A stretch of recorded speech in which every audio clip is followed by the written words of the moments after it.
We're going to play this or that. I'm going to give Josh two phenomenal watches, tell you about them, and then he's going to pick and tell us why he chose the one he did. Sweet. Okay, this or that. Jump hour giants of independent horology. Let's start with the sexiness of 2017. I think one of the best watches of the year at any price from any brand. It's the FP Journe Vagabondage III.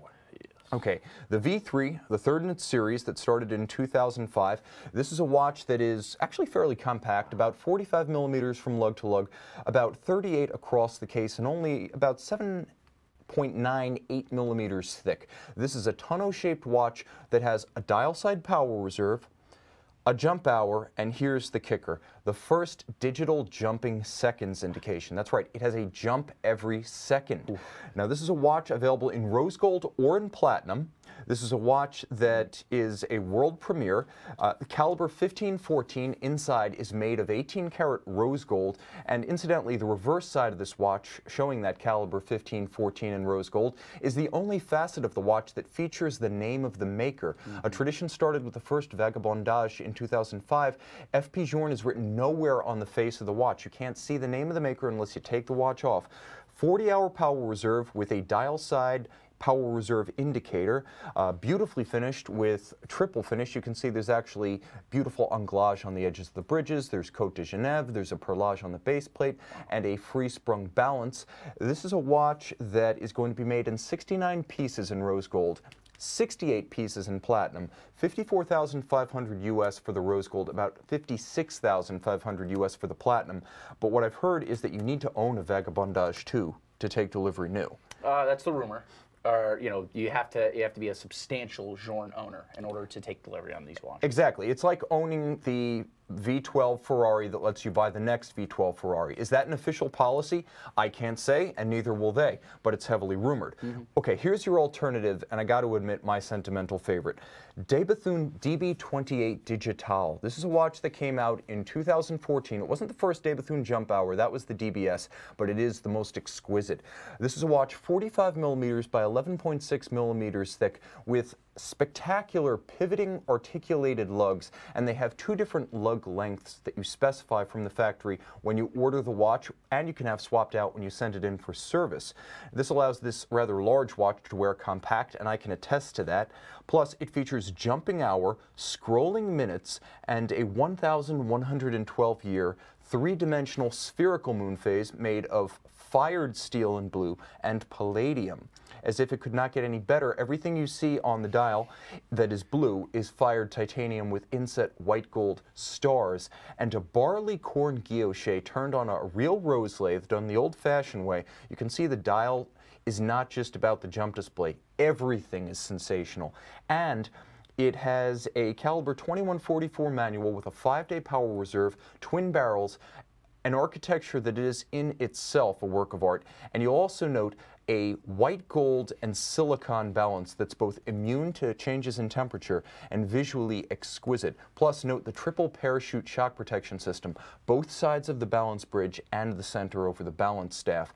You'll pay a pretty penny at 115,000 US to get this. It's not a limited series, but you know what? You're probably never going to see more than one in a single place. Josh, which one is your choice? So, well... And let me ask, do you have to think about it? Yeah, well, okay. So, I always put a little bit of thought into these, right? Even though it seems like it might be an easy answer on the surface. De Bethune makes some really, really cool watches. How many watches do they make a year, roughly? Roughly 400, okay, so about half as many as Journe, right, to be so honest. Journe is a very small boutique manufacturer, and De Bethune makes half the watches. Though they are a bit of a polarizing brand, they make very funky, like space age looking watches, and obviously this is one of them. In your opinion, which one would you say is more highly finished? In terms of finish, I would have to say that the De Bethune, mostly because of the work done on the dial side of the watch. The movement is excellent, but the unique treatment of the dial, like for instance, you know, Journe is going to use more of a stamped guilloche on most watches. The hand guilloche with the rose lathe is special. The blued titanium is something no one else is really doing, to be honest. And I have to say that in terms of total finish, I'm going to give it to the the Digitale, but I will say that the Journe movement is probably more highly finished than the somewhat industrial execution of the caliber 2144 and the Digitale. Gotcha. Okay. So in a level of finishing, hand finishing, the De Bethune maybe wins a little bit, but in the cool factor and the fact that there's no one else who's ever made a jump seconds watch, I'm going to have to go with the FP Journe. In platinum, by the way. We've seen both in person.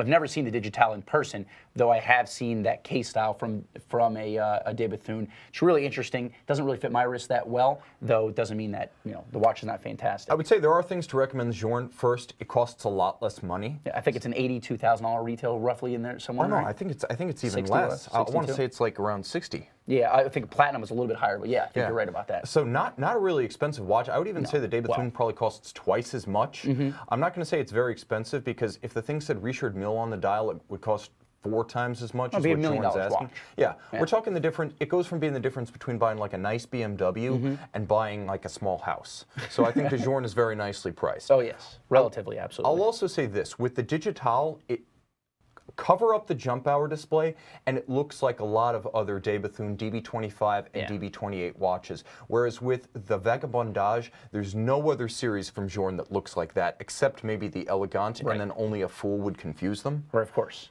And well, it's one thing that's kind of interesting, and the reason why you don't see Journe himself, his name on the dial, is because it's not a chronometer.